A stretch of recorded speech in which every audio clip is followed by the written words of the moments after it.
The 2023 Game Awards were not without controversy, be it Larian Studios only getting 30 seconds to talk about winning Game of the Year, while Hideo Kojima gets a 10-minute segment talking about a game that probably won't release for years to come, and the rest of the show being more of an ad fest than an award show. There was also the lack of acknowledgement of the nearly 10,000 people that lost their job in the industry over the last year.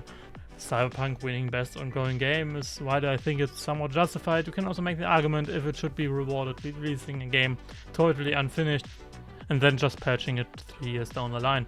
Or games like Fortnite probably had one of its best years. And the accessibility award was won by Forza Motorsport, which I think is fair with the game even having a blind driving assist. But Forza Motorsport also won another thing, and that is the best racing sports game category. And I thought to myself, wait a minute. The same Forza that launched with no 2 new cars, the same Forza that after building 6 years worth of hype, titling the game as built from the ground up but not really delivered on that, with outdated models and like 20 tracks and a Nordschleife missing. The same Forza that sits at 39% on Steam. Well, yeah, that Forza. And if you look into the competitors, it wasn't even that competitive to begin with. You have EAFC, formerly FIFA, which is okay. Career mode is kinda lifeless, and I'm not the biggest Ultimate Teams player myself. F1 23 was the first F1 game I didn't pre-order since F1 2019 because I felt a bit burned out with getting disappointed each year. But to be fair, in general, I heard pretty good things with these years handling. But for me, I'm waiting for the engine switch that's hopefully coming next year. Hot Wheels was absolutely dead on arrival, and the best competitor of this list was Crew Motorfest. And from what I've seen, it looked like it could have been the better option, but all this kind of highlights to me a particular thing in gaming that's gone a bit stale over the last few years, and that is the sports game genre.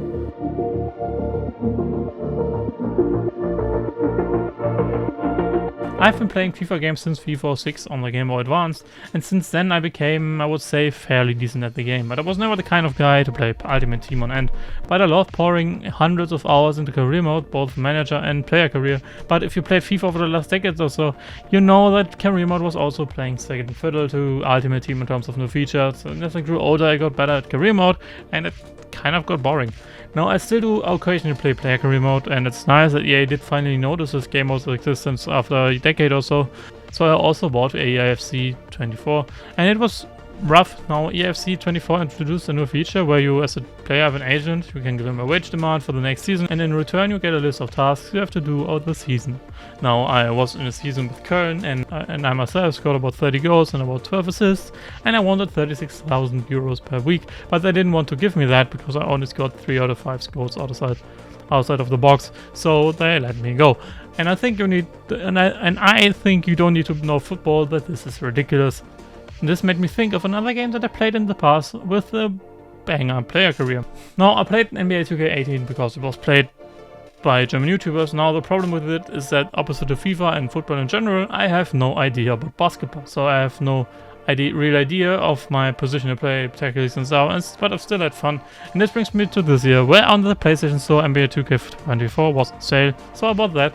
And I again, compared to EAFC's player career mode, had so much more fun. Just because of the immersion, the fact you actually have to work out, you can go freely to training, and it feels so much better than the menus of EAFC. You had the Aorus stuff where you basically start a manager career in the 80s, which in my eyes was so cool, and I wish EAFC or any football game for that matter would get such a mode. But NBA 2K games also has its problems, the biggest being the microtransactions, because if you want to progress quickly to a useful rating for your player, you will need to pay. In November I was watching a lot of Most Critical's videos, and a couple of those were where he played WWE games. Now I haven't played WWE 2K since 2K18, and I remember that having also a pretty cool career mode. And now the only thing that I've remember is that WWE 2K20 had massive problems, and 2K21 was cancelled. And I thought that possibly the career mode would be even better than back then. So I went to a key seller near me and I picked up the game for 30 euros.